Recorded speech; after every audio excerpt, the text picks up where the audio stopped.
This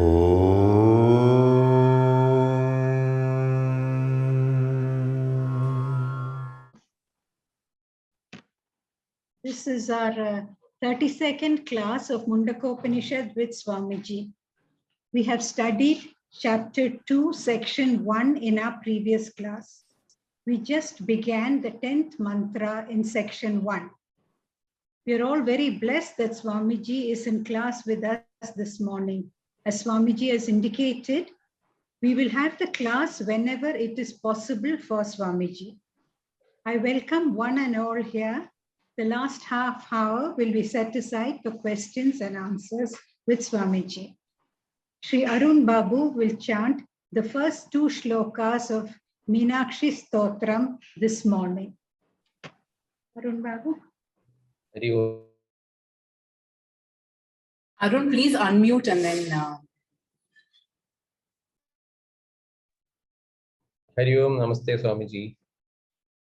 Udyadbhanusahasrakodi sadrisham keyuraharojwalam bimboshtim smidasantapangtiruchiram pītāṃbarālaṅkritaṃ Vishnu Brahma Surendra Sevitapatāṃ Tattvasvarūpāṃ Shivaṃ Meenakshīṃ Pranatosmi Santatamaham Karunyavāraṃ Nidhiṃ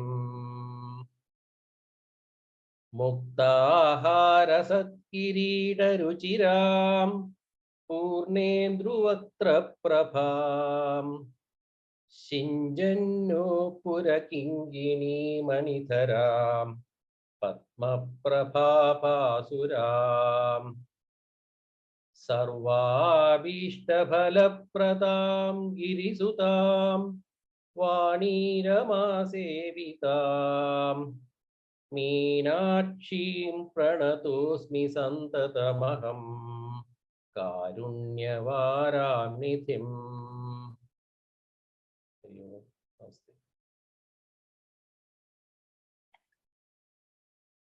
Om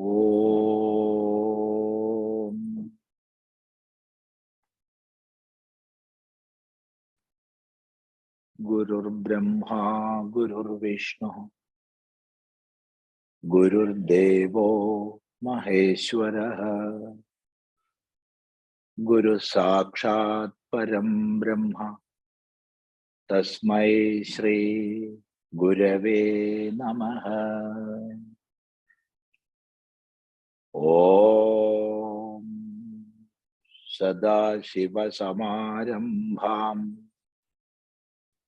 Shankaracharya Madhyamam Asmadacharya Paryandam Vande Guru Paramparam.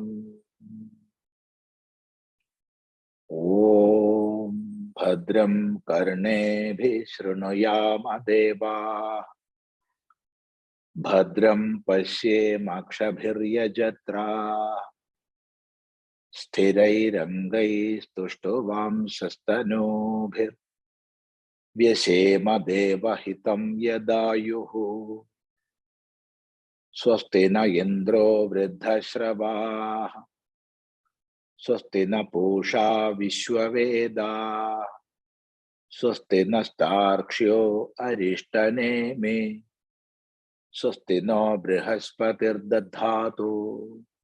Om Shanti Shanti Shanti.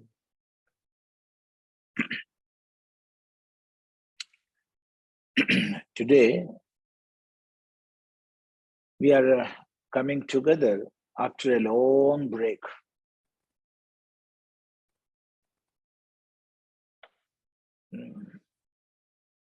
Now we have restarted almost all classes here,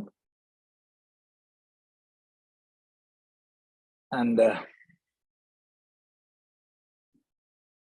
my travels are like those in the pre-COVID situation.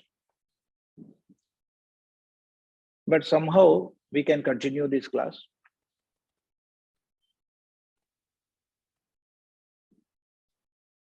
We can find out one day in a fortnight. So we will get 2 classes a month. And we can decide earlier so that those who want to attend, they can also plan.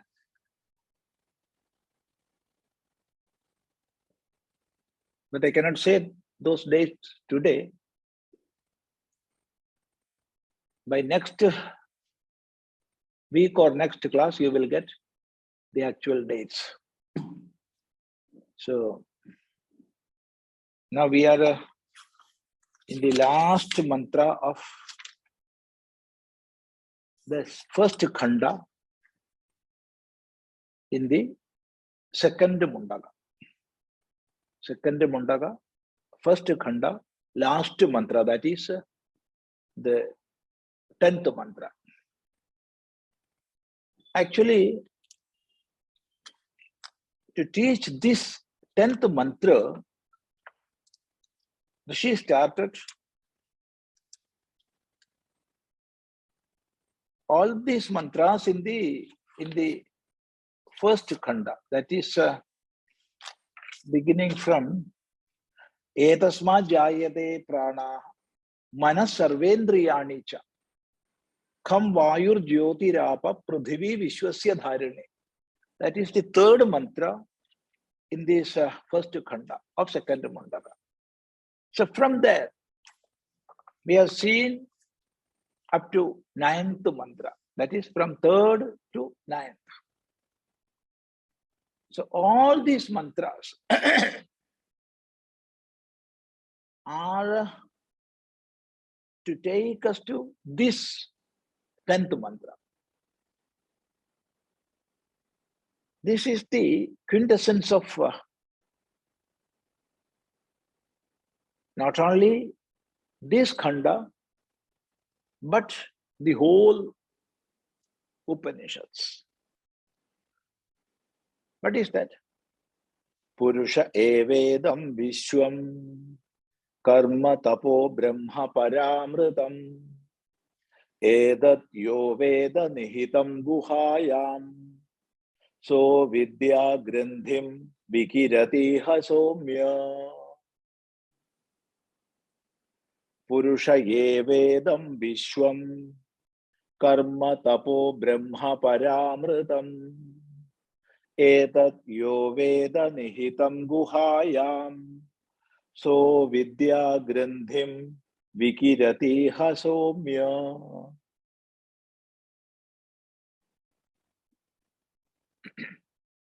Hey somya,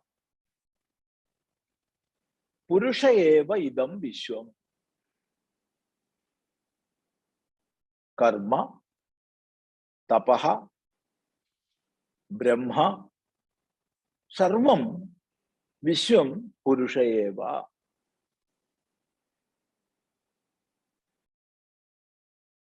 Kaha puruṣaha? Parāmṛtam. Etadyo veda nihitaṃ guhāyāṃ saha avidya grandhim vikirati. Where? Iha. Hey somya. So here, the essence of all the teachings of the Upanishads is given. Puruṣa eva evedaṃ viśvaṃ. Viśvaṃ. There are 2 meanings. One, everything. Viśvaṃ means everything, the whole. Just like sarvam. Both are synonyms. Sarvam and viśvaṃ are synonyms. Everything, the whole. Another meaning of viśvaṃ is world, the universe. Not only this world, but the whole universe. That is the meaning of viśvaṃ. So here, the Upanishadic Rishi exhorts, puruṣa eva evedaṃ viśvaṃ. That is his deep realization. That is a conviction coming out of experience. See, when we are studying something, of course, we will have faith in Guru and the Shastra. We will have faith in Guru and Shastra, there is no doubt. So we will believe what Guru teaches. But at the same time, in the innermost corners of our individuality, there will be doubts. So he is teaching this. Such and such Shastra is saying this. But I am not sure about this. Doubts will be there. And therefore, we cannot say those teachings how as definitely. But when that experience comes, there is no doubt. When we are studying, there are doubts. Of course, doubts are there. Doubts will come. Doubts must come. As we are thinking beings, doubts must come.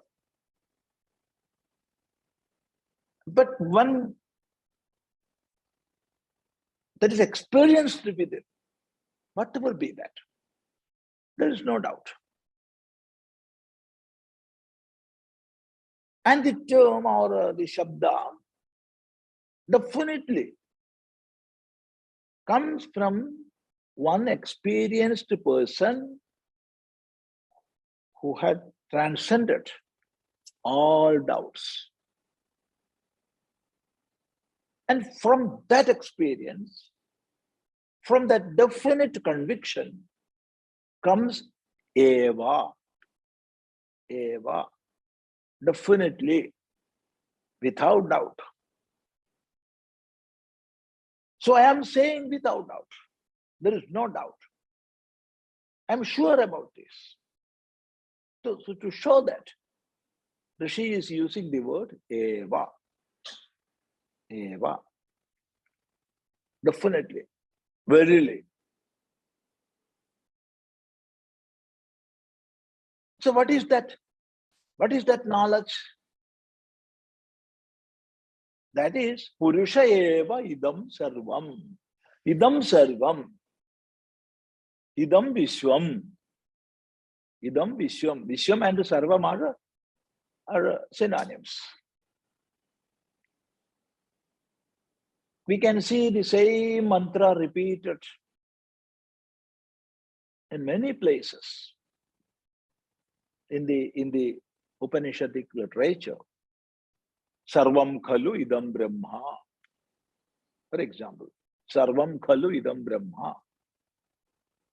Verily, everything is Brahman.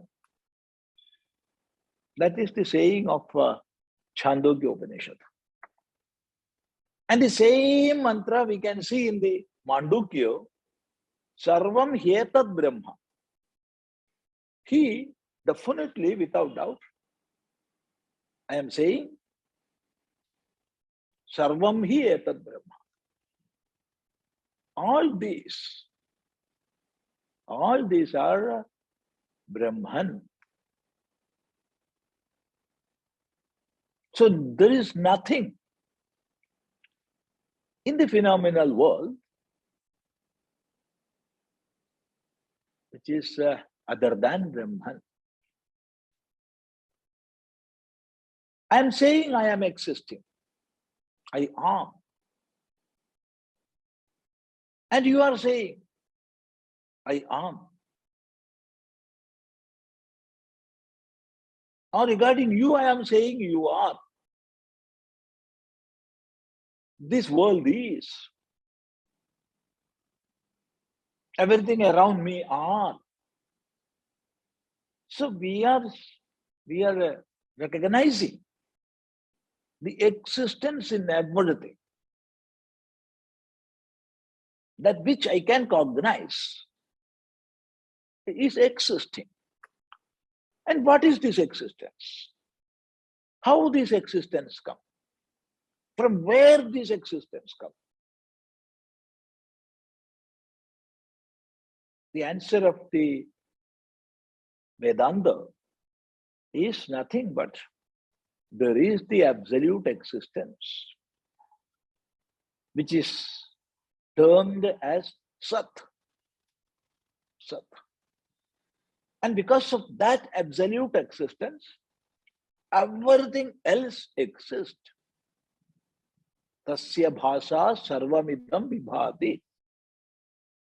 Or tameva bhandam anubhati sarvam. So because of that existence absolute, everything else exists. And therefore, the universal phenomena which we are experiencing or we are knowing or which we can think about are nothing but the absolute existence.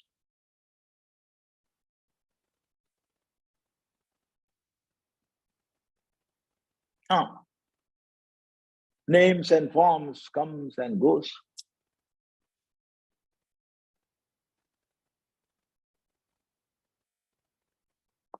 And everything is limited by time and climate. But there is no difference in one thing. That is, everything exists because of the existence absolute. So realizing this, the Rishi exhorted, puruṣa evedaṃ viśvaṃ. So there is the term evedaṃ. Evedaṃ. Verbal meaning is this. This. Evedaṃ viśvaṃ. This universe. This phenomenal universe. So the term evedaṃ is used to denote what we are experiencing. What we are experiencing. So in the common language, the meaning of evedaṃ is this. In Malayalam, we are using idu. It comes from evedaṃ. Evedaṃ, idu. This. See, in Vedanta, it has a wider meaning. Because in the common language, evedaṃ is used to denote what we are experiencing. That which comes within the direct perception. That we are calling evedaṃ. But in the Vedanta, it has a wider meaning. Yenekshate shrunoti idam jigradi vyakaroti chad.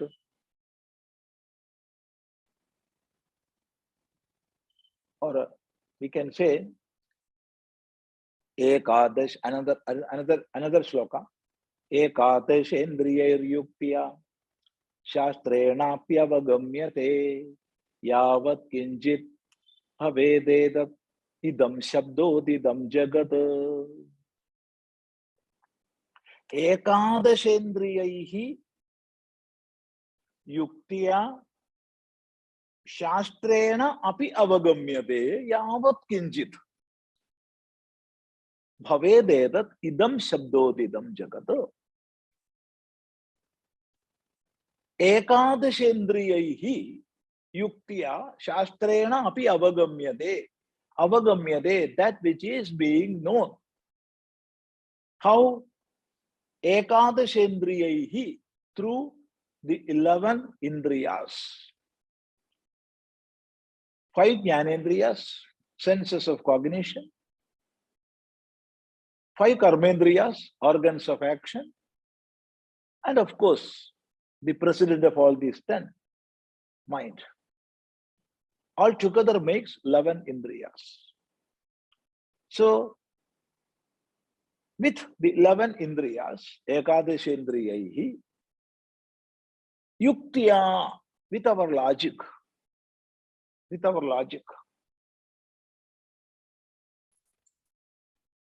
rational thinking,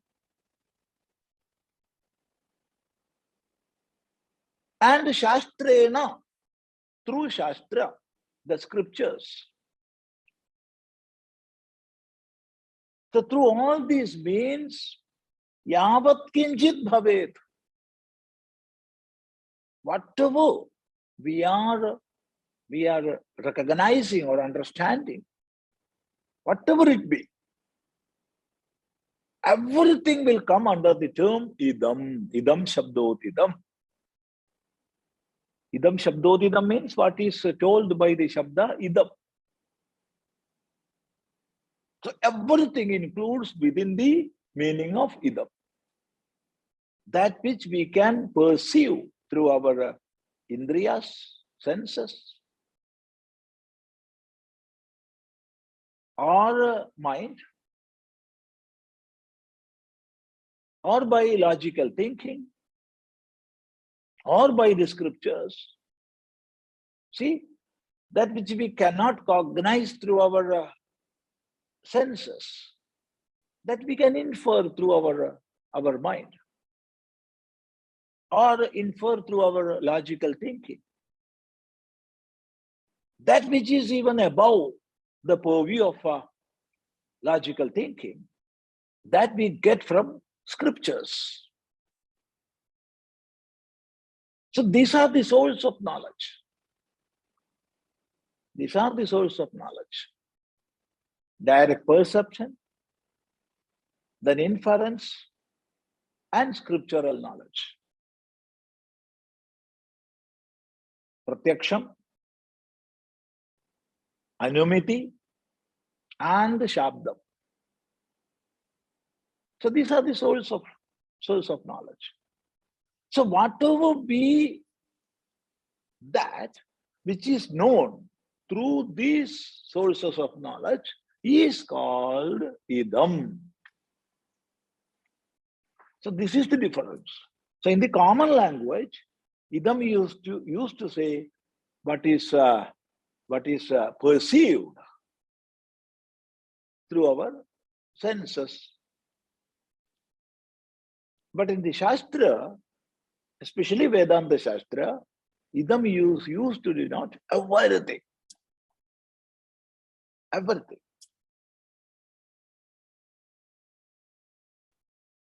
So idam sarvam, idam viśvaṃ, everything, whether it is known through our or by our senses, or the mind, or logical process, or Shastra, idam sarvam.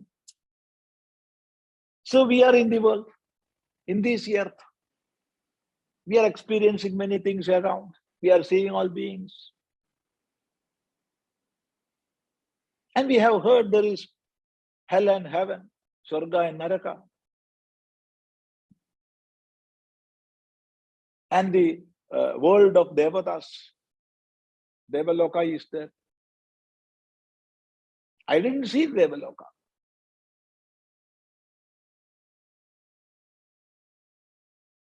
Nor any one of you. But at the same time, we have a concept with it. There is Devaloka. And Devas are there. Indra is the king of all those Devas. We do not know. We didn't have that experience. But at the same time, we know all these from Shastras.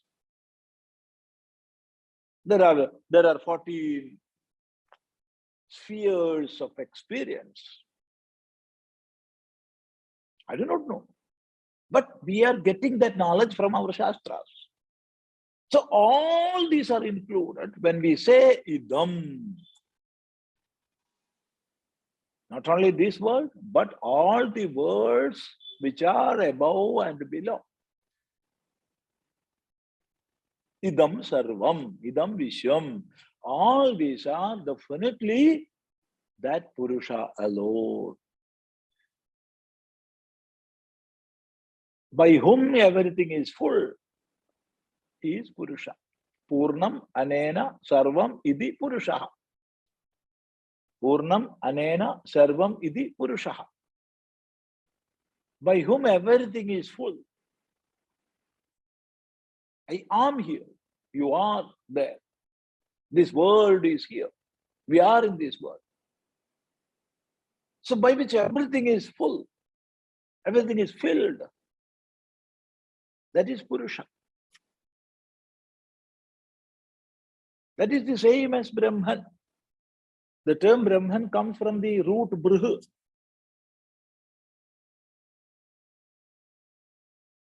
So all this has come from that one essential cause. Yato va imani bhutani jayante. Remember that mantra? We have seen many times. So that is Brahman. So Brahman, Purusha, Parāmṛtam, all these are synonyms. Means that absolute existence. That existence absolute. So Purusha eva evedaṃ sarvam, evedaṃ viśvaṃ. So this is the final word of the Upanishads.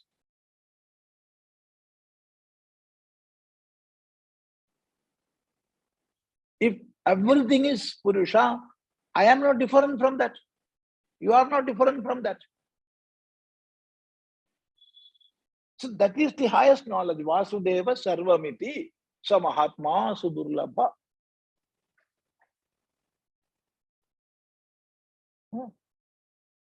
So this essential oneness of everything. Essential oneness of everything. That is the teaching of Vedanta. It is not something which is coming out of the social, fiscal or physical unity. It is the essential unity of all beings.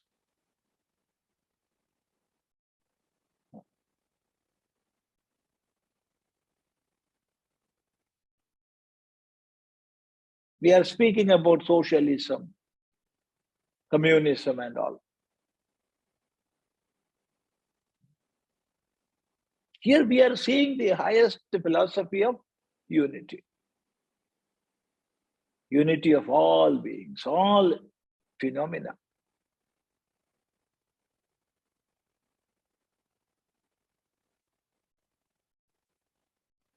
The essential unity of all beings.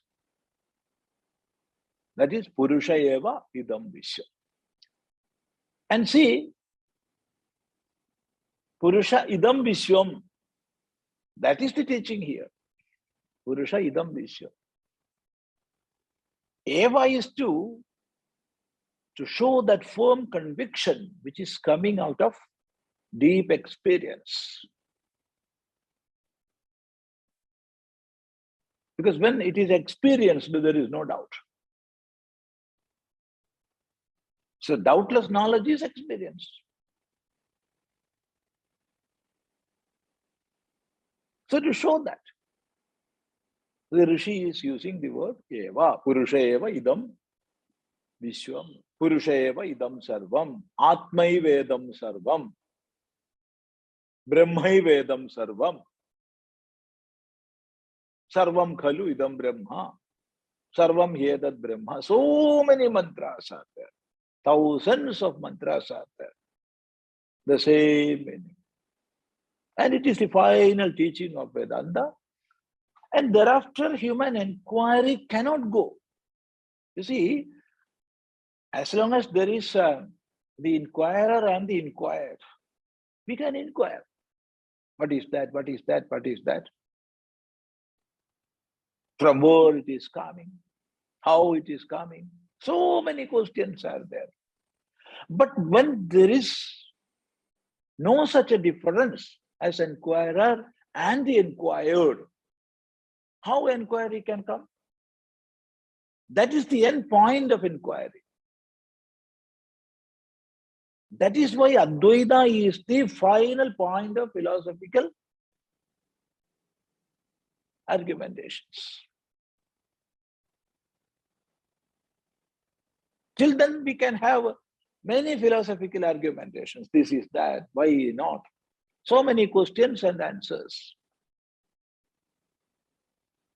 But when we reach that Advaita, where everything is one, there is no diversity. And we are seeing the essential unity of all beings. There, the inquirer and the inquired, the difference goes. And that is the final saying of Advaita, Vedanta. There all philosophies goes, all rituals goes, all inquiries, debates, dialogues, everything. Because there is no difference between this inquirer and inquired. Then how can there be inquiry? How can there be debate? Nothing. And it is a perfect silence within.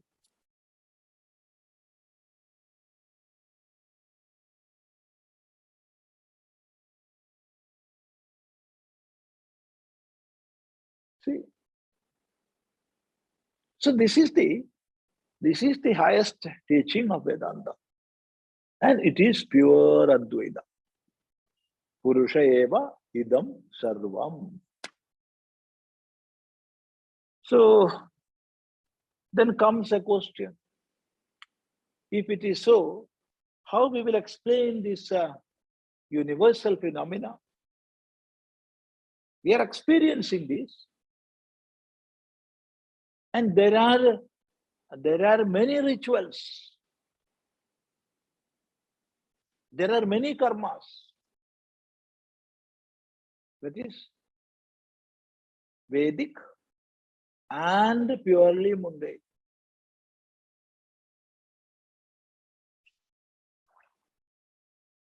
And for karma, there is the karma bhala. And to do karma, there is the karta. So kartru, kriya, karma, bhala. All this we are seeing here. If everything is Brahman alone, then what is your position regarding all these phenomena? Are you negating them all?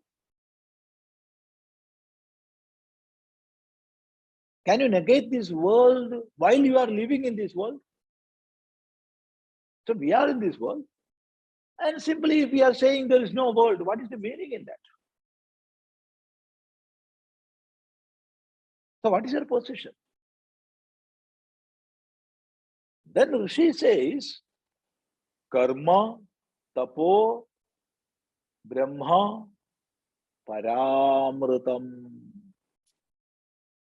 All these karma. By the term karma, everything is met. Laukika and Vaidika. Vaidika means all rituals, all the upasanas, all karmas enjoined by the Veda. That is Vaidika. And Laukika, all the karmas we are inclined to perform in this world, or we are supposed to do in this world. All our actions which are coming naturally from us.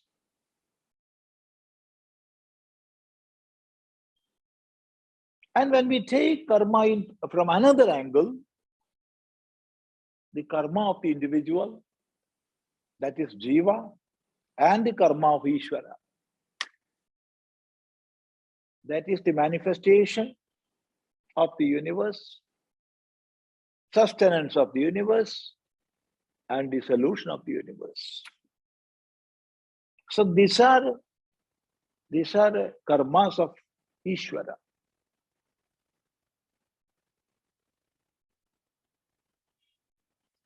If we go on researching that, inquiring more and more, even the vibrations within an atom will come within that. So right from the movements of subatomic particles to the whole universe, the limit of which we cannot cognize, limitless universe. All these karma are included in this karma, not the rituals. Of course, rituals comes within that. And of course, worldly karmas of individual. So also, all the karmas of the universe. See, Jiva is identifying with this individual body, and Ishvara is identifying with the universe. Samashtirisha sarvesham swatmatadatmya vedanad. If I am having this limited ego, Ishvara is also having that huge ego. So Ishvara is having more ego than me, a bigger ego, a bigger ego. I only limited few points to have ego. Even that is too much. Then think about Ishvara, poor fellow.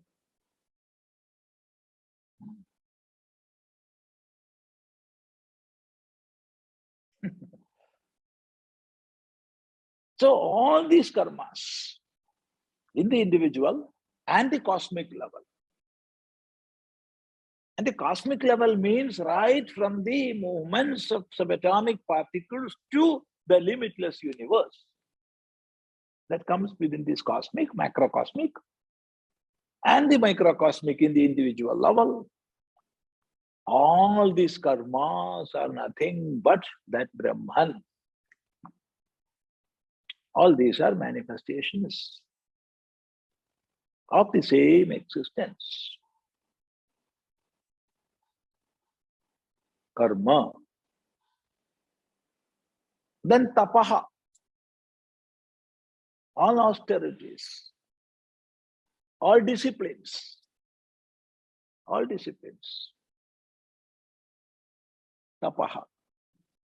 Tapa also we can take in both these levels, individual level and the cosmic level. So all the disciplines we are undergoing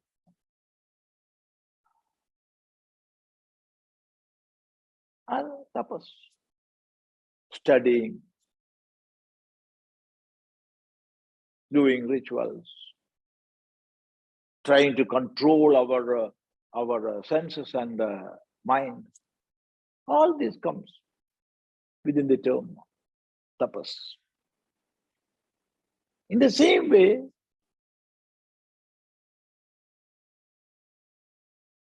we can see tapas in the cosmic level also. See, if beings are coming into existence,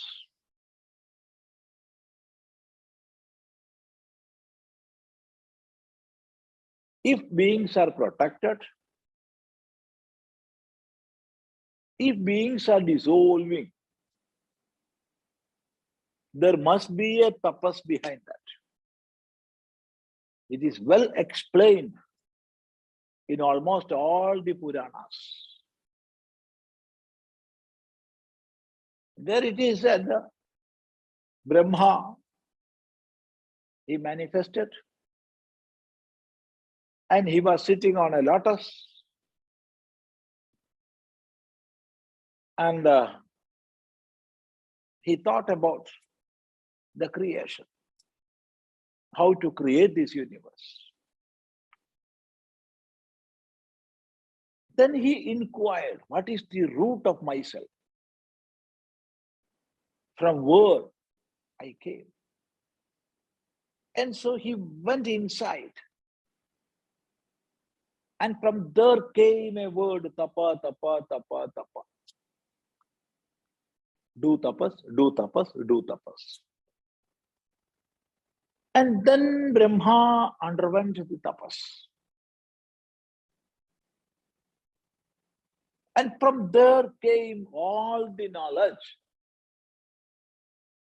or we can say all the know-hows regarding the creation.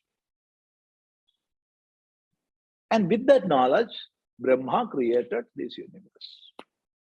So it is explained in almost all Puranas. In all the Puranas, we can see this. You can see detailed explanation in Bhagavata, for example. So if there is a karma, there must be a tapas behind that.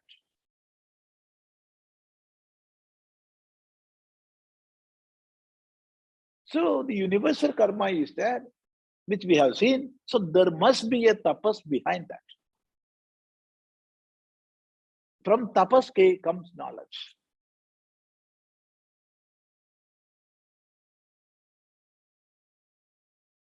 So after tapas, it is said Brahma. Brahma means veda, knowledge. Brahma is the veda. Brahma means knowledge. Veda. See the order. First karma, then tapas, then veda.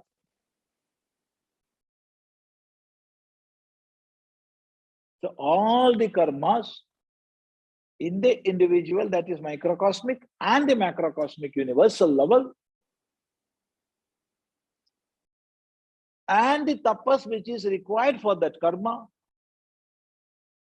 and the knowledge which is blossoming from this tapas. What else remains? Nothing. Nothing. So all these are verily Brahman, puruṣa. And that puruṣa is parāmṛtam.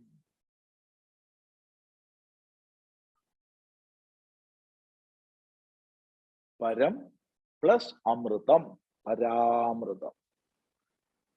Param is the ultimate, the absolute, or above our cognition. Param.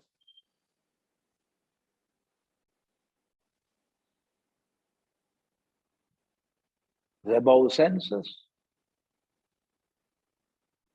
above all indriyas, above the mind, above the intellect.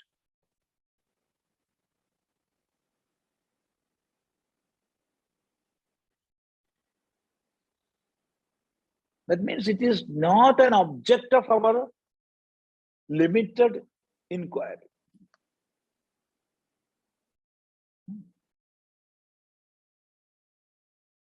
We are trying to objectify it, but we cannot. It is above the realm of our senses and the mind and the intellect. And what is that? It is amrutam.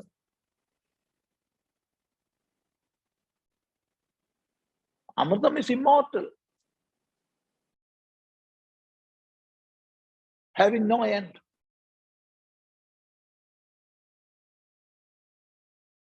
If there is a beginning, there will be an end. There is no doubt in it.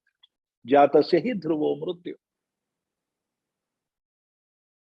If it is If it is amritam, it must be ajam. Because deathless means it must be birthless also. Because if there is a birth, there must be a death.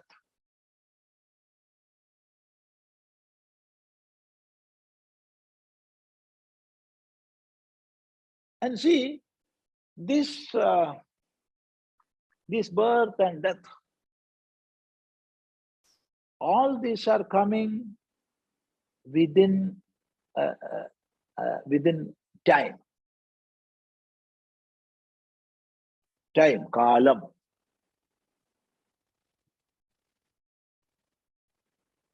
So what is birthless and what is deathless must be kalātītam, above the limitations of time.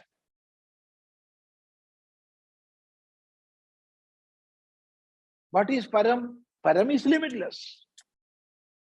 One meaning of param is above our senses and the mind, or above the intellect.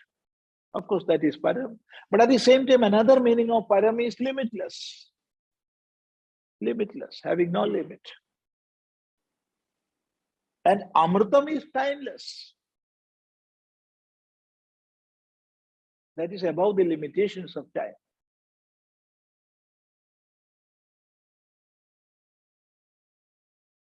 Param is above the limitation of space and time.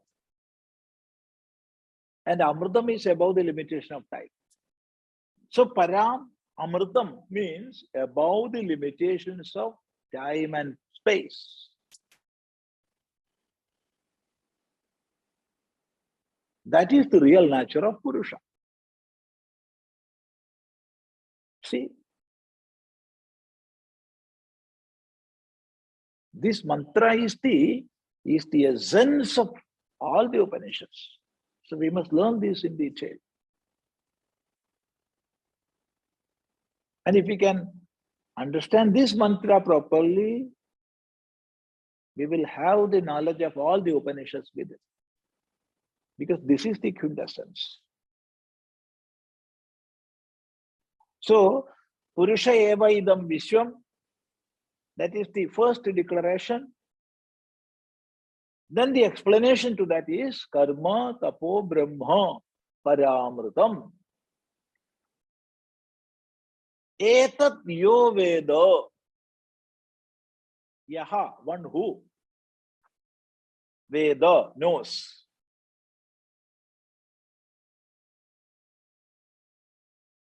This, etad, this knowledge,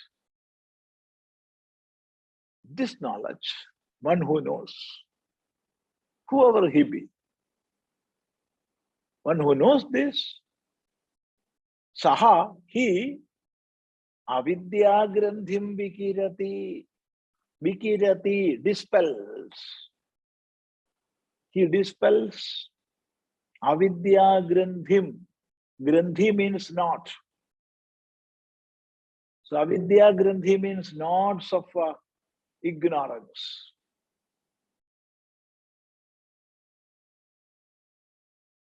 So he dispels the knots of ignorance. Where? Here, iha, not after his death, not after going to hell or heaven. Living in this world, in this human world, here, he dispels the knots of ignorance, all the bonds of ignorance.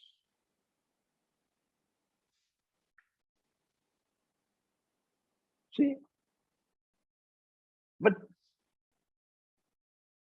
there is the greatest Vedantic knowledge hidden in this mantra. Because where is this puruṣa realized? Guhāyāṃ. Not in the Brahmaloka. not in some worlds above or below, but in the guhāyāṃ, in the guha. Guha, cave. So in the cave, we have to realize this knowledge. We must have this knowledge inside. And we have to have that realization within. Guhāyāṃ. What is the guha?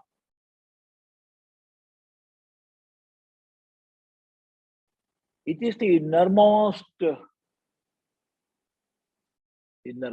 self.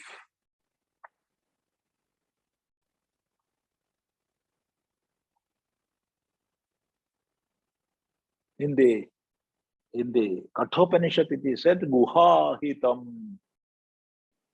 Guhāhitam. That is residing inside the cave.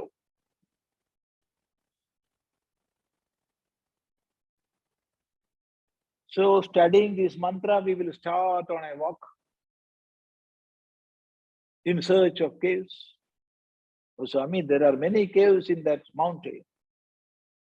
So I will go there and inquire. Then somebody came and told me, Swami, many more guhas are there in the Himalayas, so you can go there. And the Himalayan caves, we are searching and searching. Of course, that is required to make us more ripe. But at the same time, after a lot of researches, we will realize that is not the cave. The cave is within me. And this cave is well explained by Vidyaranya Swamiji in his Panchadashi. Dehad abhyandara prana, pranad abhyandaram mana, tata karta tato bhokta, guhāseyam parampara. Guha, guhāyāṃ, guha, cave, the cave. What is the cave? Dehad abhyandara pranaha. Inner than the body is the pranas, vital forces. Pranad abhyandaram manaha. Inner than these vital forces is the mind. Tataha karta. Even inner than the mind is the karta, the doer. The doer.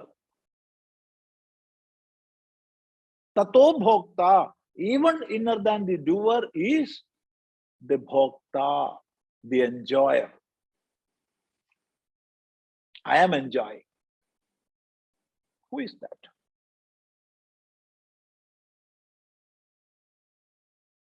So there is a parampara.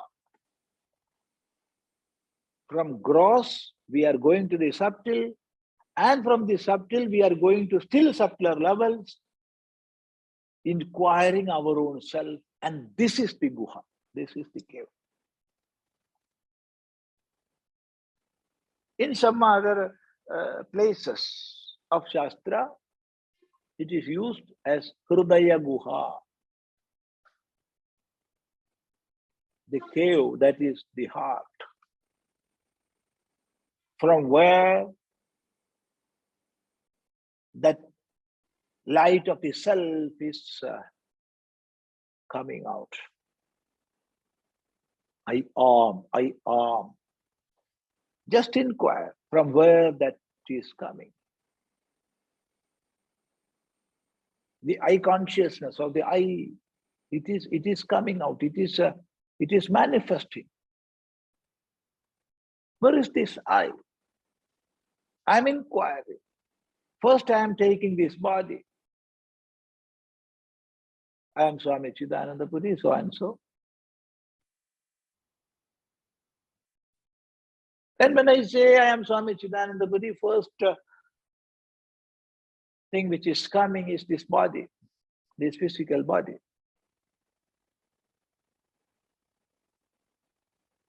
But after a short inquiry, I am discarding this. No, this is an instrument. I am using this. I am still inner, and goes to the prana level. Then discard that also, and enters the mental level, then the intellectual level. Then discarding all this, I am reaching at my own self, which is above all this body, mind, intellect complex. So that guha is here itself, within me, from where the I consciousness is manifesting, from where that declaration, I am here, is coming out. Just inquire that. That is the cave. And so, guhāyāṃ yo veda, one who knows this puruṣa within the cave, that is within his own individuality. I am that. It is not to be inquired somewhere else. It is not in some worlds above or below. It is my essential individuality. This puruṣa is my essential individuality. So who have this knowledge? He dispels or discards avidya-grandhim, the nodes of ignorance. The nodes of ignorance. Avidya-grandhim. And we know all the samsara, this transmigration, the birth and death, all the limitations, all the identifications, all these are coming out of our ignorance. Because of that, we are superimposing many things. I'm identifying with my body, mind, intellect complex. And from that identification comes all other problems which I am facing. All the limitations I am creating because of these superimpositions. Why and how? Only because of ignorance. So ignorance is the cause of all superimpositions and false identifications. We can sum up the samsara in these two: false identifications and superimpositions. How these are coming? There is no doubt from ignorance. Not knowing myself.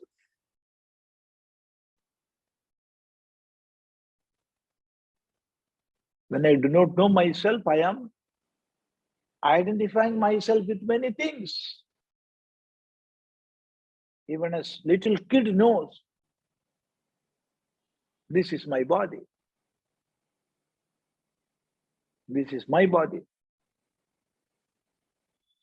But I am identifying myself with that. The same way I am identifying myself with the indriyas. in the mind, with the buddhi, intellect. So all these false identifications and superimpositions, the whole samsara comes into existence. So the base of all this, the very source of all this, are nothing but it is ignorance.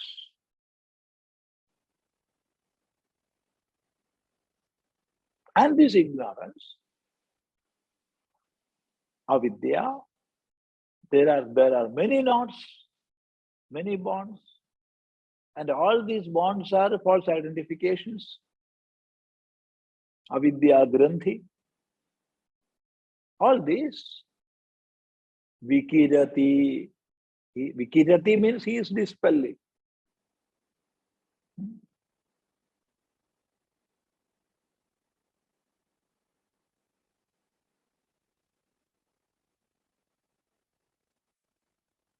Vikiratīha, disintegration. So vikiratīha, disintegrates, dispels.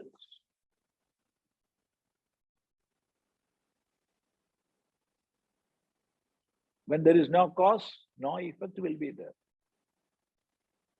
So the whole samsara is coming out of ignorance, and when the ignorance is disintegrated or dispelled, there is no samsara.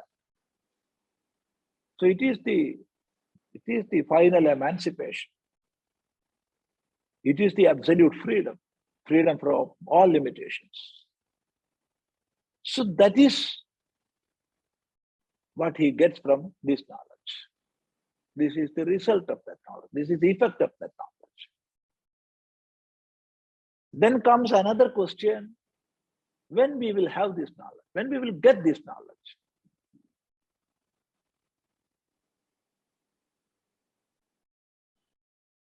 The answer is iha, here, in this world, in this human birth. If it is something which we will get after death, we are not sure about that.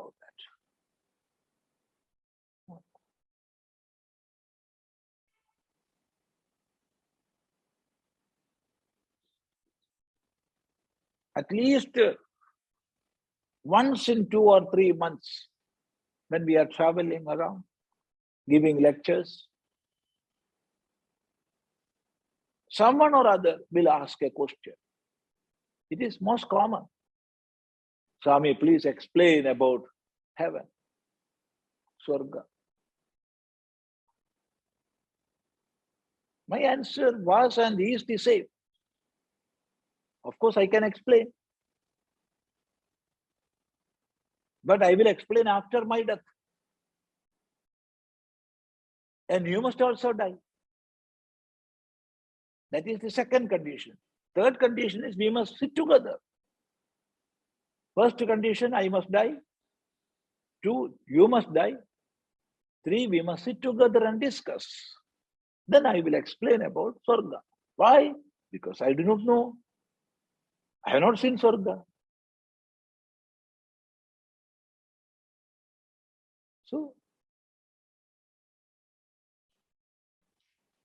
So religions, faith-based religions are amassing everything in the name of heaven. You will get heaven after your death.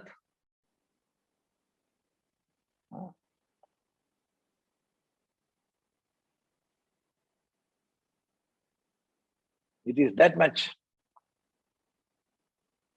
higher in the Swarga, that much enjoyments are there. This, that, brandy, whiskey, everything, all sorts of liquors.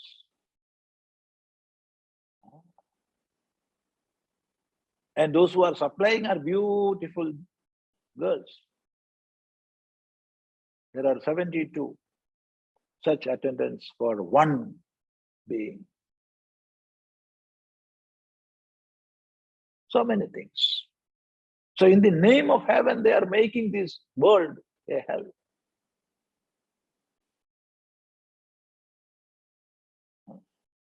The heaven is unseen. So in the name of unseen heaven, they are making the seen world a hell that we are seeing in the present day.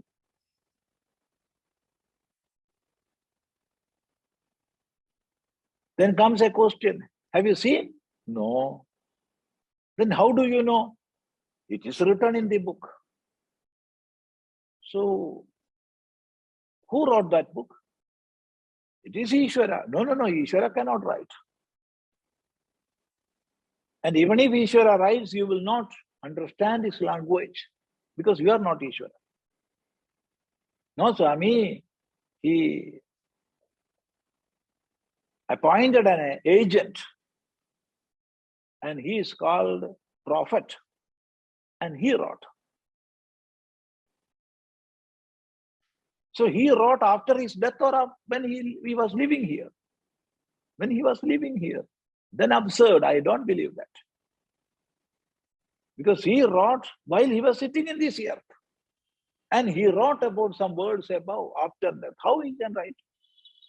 It is utter foolishness to believe that.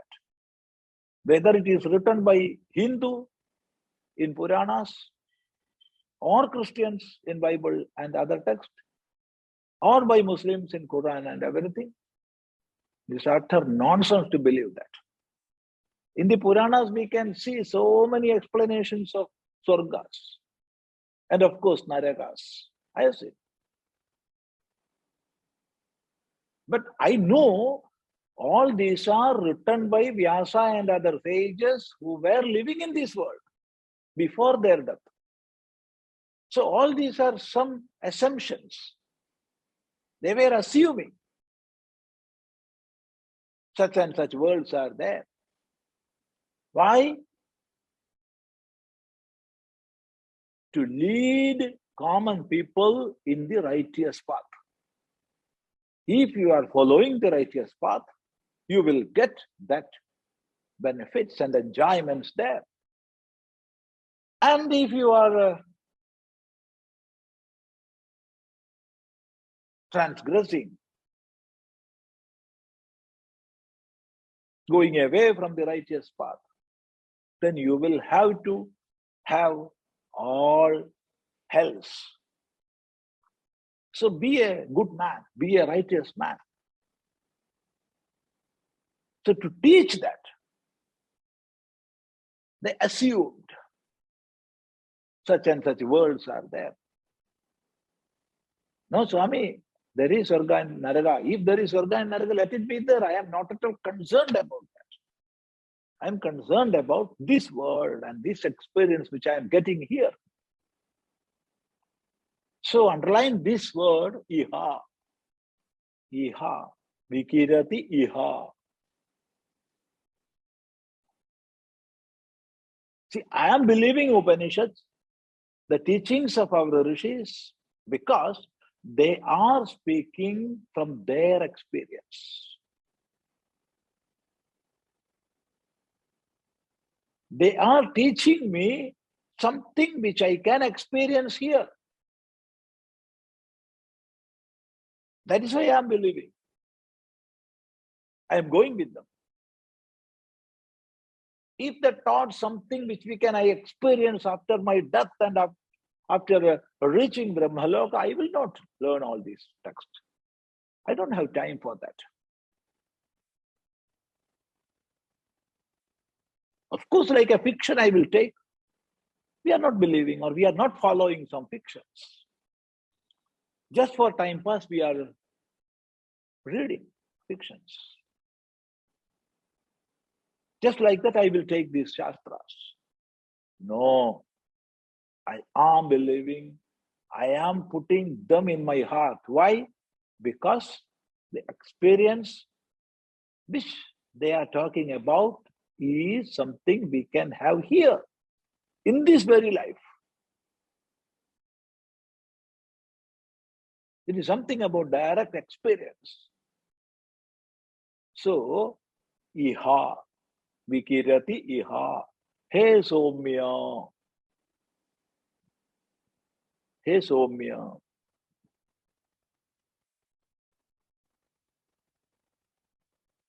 This is a word which we have to understand in depth.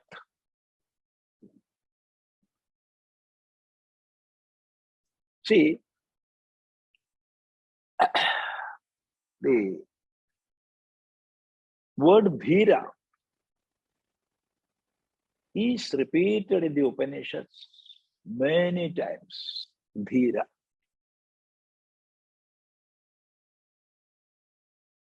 In both singular and plural. Dhiraha, dhiraha. Most courageous, firm. So that is the effect of studying the Upanishads. Becoming a dhira, firm one, courageous one who is not at all vacillating. That is the effect of Upanishadic study. But at the same time, when we study many Upanishads, we will come across many gurus and many shishyas. In Upanishads like Chandogya and Brihadaranyaka, so many gurus are coming. Not one. Because those are bigger Upanishads. In other Upanishads like Kena, Katha, Prashna, Mundaga, all these, one guru comes. There are gurus, of course. One guru in Kena, one guru in Katha, one guru in Prashna, one guru in Mundaga. Of course. But in Upanishads like Chandogya and Brihadaranyaka, there are many gurus. And how many shishyas are there? So many. Even in the Prashna, there are 6 students. In the Kathopanishad, there is one.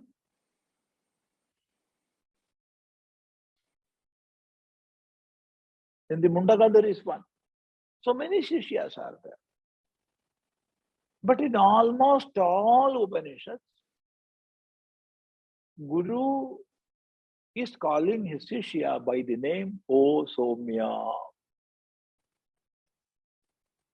So when we start studying the Upanishads, we will misunderstand.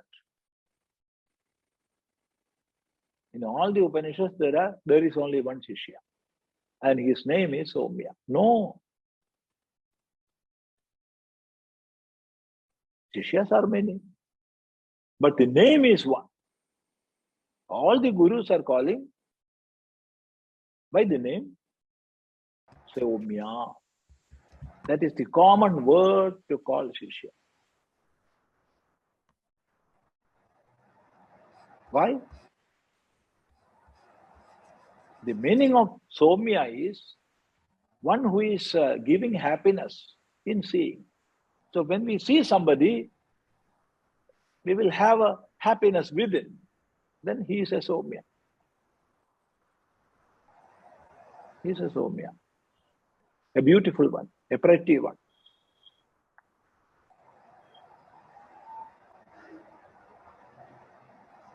How and when? When the mind is pure. When the mind is pure, one will become Somya. When we see somebody whose mind is pure, we will have happiness. He is the most beautiful one. We cannot beautify by going to beauty parlors. We can go to beauty parlors, of course. There's nothing wrong in that. But we will not become beauty. We will become beautiful only when our mind is pure.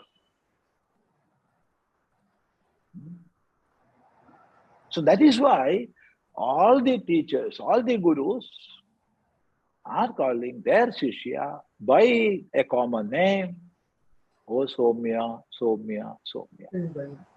So this is the essential quality to be a student of Vedanta. We must be beautiful. Whether man or woman, girl or boy, we must be beautiful to learn Vedanta. That is, our mind must be pure. For that, we must undergo preliminary sadhanas like japa, puja, homa, padha, this, that, swadhyaya. And when we are ripe enough to learn Upanishad, then only we must go for Upanishadic studies. Upanishads are not for all. We can go to the world and call the common people and ask them to study Dharma Shastras. Come, study study Puranas, study Itihasas, study Dharma Shastras. You come, I will teach you. But we cannot and we must not when we come to Upanishad. Only those who have that eligibility within, those who are ripe enough to learn, to them only we must teach Upanishads, not for all. Upanishads is not for all.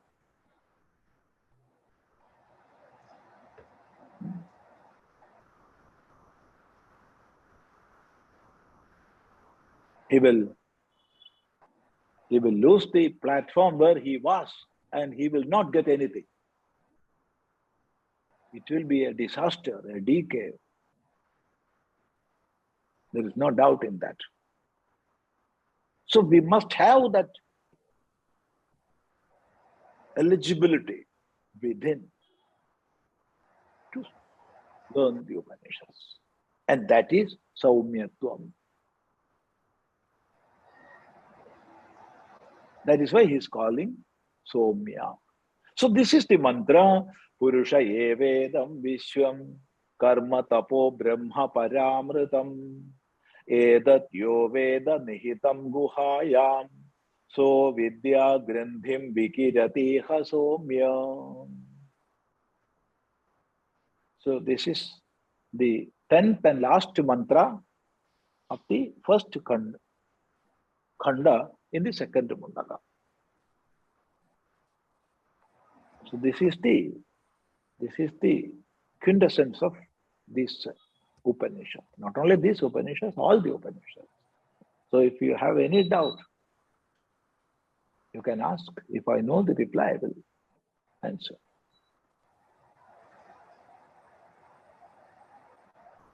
Dr. Kamlaji has a question. Yeah. Namaste, Swamiji, pranam. Namaste, namaste, namaste. Swamiji, just want to know the difference between kshetropasana and kshetra aradhana. Whether it is the same or how do we understand? See, both are same. In a sense, both are same. So, when we take both these terms, aradhana and upasana, both are same. Both are synonyms. But at the same time, upasana is some more deeper.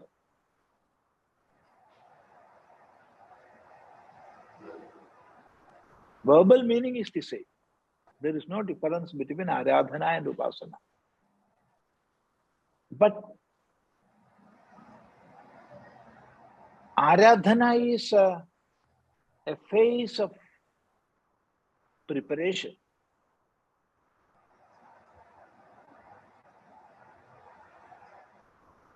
Just like when we cook something,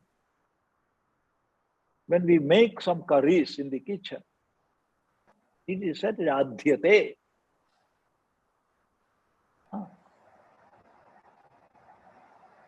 He is cooking his curry. Or when one is performing agnihotra, then it is said, or we will say aradhyate agnim.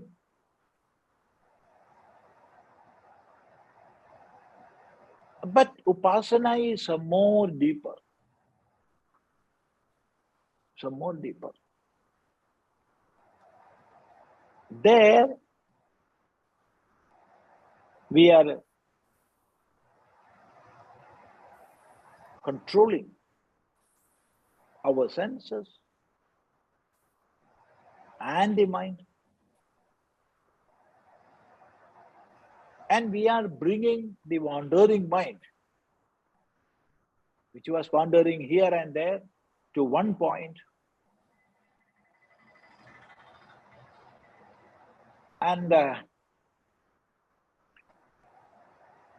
constant flow of that mind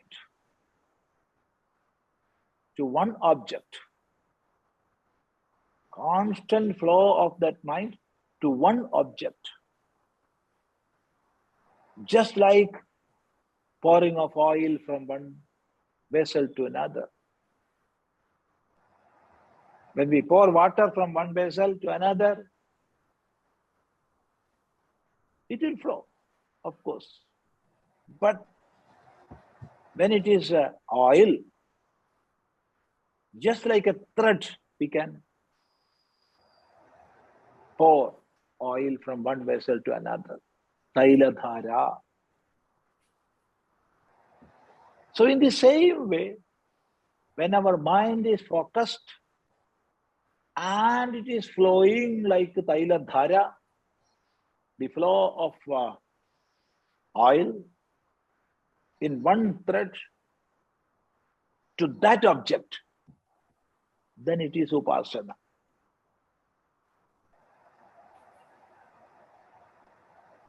Then it is upasana.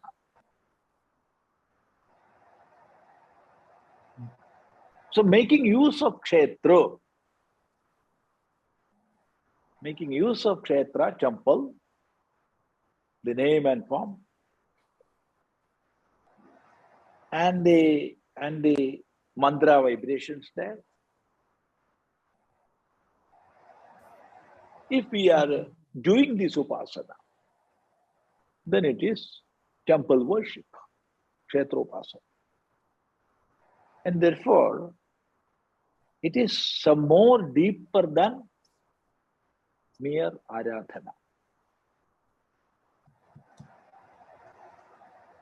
Both are same. Of course, in the common language, both are same.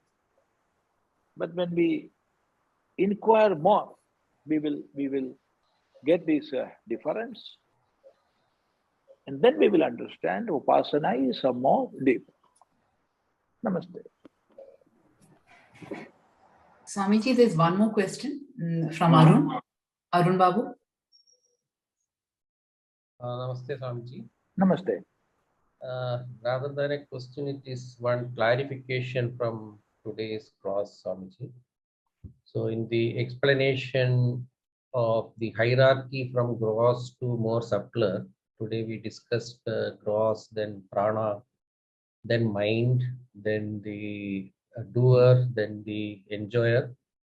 So my clarification is typically the karma comes from the thought, which is nothing but from the mind. So then the flow, then pass that information to indriyas, and of course the thought, the mind taking that decision from the buddhi, that is another thought. So when we are talking, the kartrutvam and bhoktrutvam is more subtler. Are we defining or are we talking the divine grace or that action part? That is my clarification.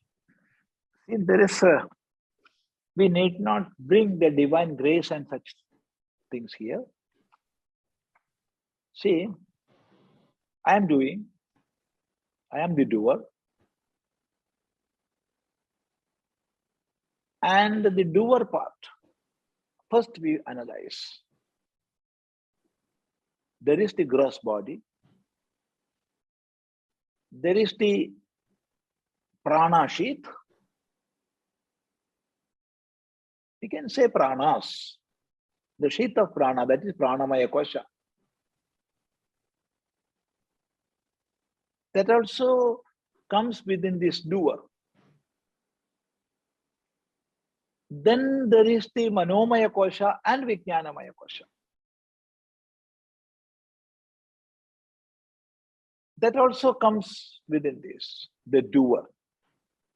Because mind is there, pranas are there, and the intellect is there. So all these together constitute the doer. Now again I am searching this body in the first level.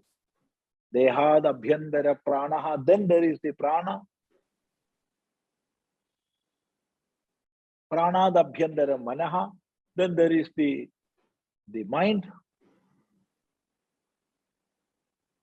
which is always asking this or that, whether to do or not, here or there, good or bad.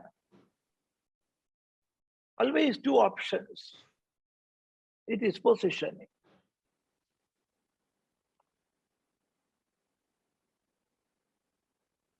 Then, even behind this, or even beneath it, this mind, there is the vijnana level, the intellectual level of the intellect. Even there, we can see the doership, the feeling of doership, kartrutva. I am doing. There is no doubt I am doing. And with that doubtless conviction, I am doing. So in the intellectual level, the level of the intellect, there is the doer. So when we take this doer, there is the level of intellect, there is the level of mind, there is the level of pranas, there is the level of body, gross body.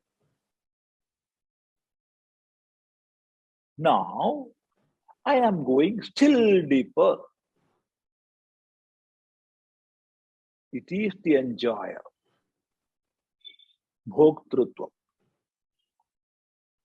So in the primary analysis, to have this bhoktrutvam, there must be intellect, mind, all these instruments must be there. Because I am enjoying the world, or I am enjoying many enjoyments with the mind and intellect. That is the common experience. But go some more deeper. Now I am in the waking state. Next, I will go to the dream state. Next, I will go to the deep sleep. Analyze this state of deep sleep. There is no prana, there is no mind, there is no intellect.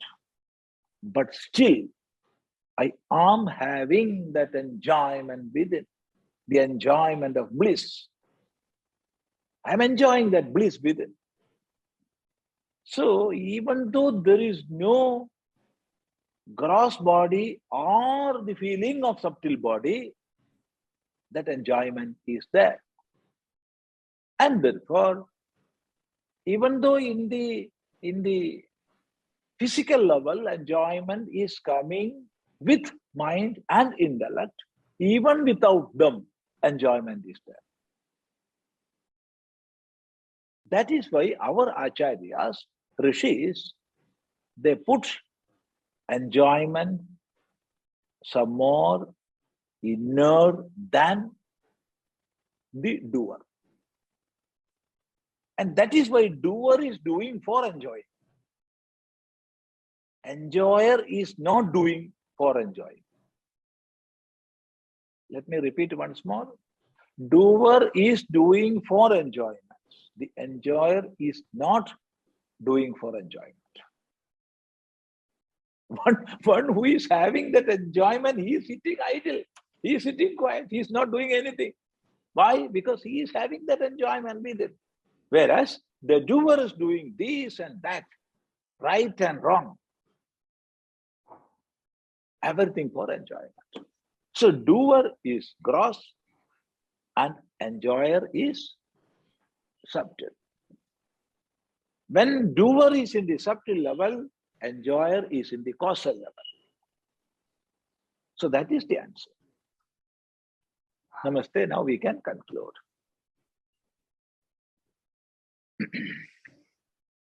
Om Bhadram Karnebhi Shrunuyama Deva Bhadram Pasye Makshabhiryajatra Sthirairangai Stushtuvam Sastanubhir Vyashema Deva Hitam Yadayuhu Swastina Indro Vriddhashravaha Swastina Pusha Vishvavedaha Swastina Starkshyo Arishtaneme Swastina Brihaspadirdadhatu. Om Shanti Shanti Shanti. Om Gurur Brahma Gurur Vishnu Gurur Devo Maheshwaraha Guru Sakshat Param Brahma Tasmai Shri Gurave Namaha.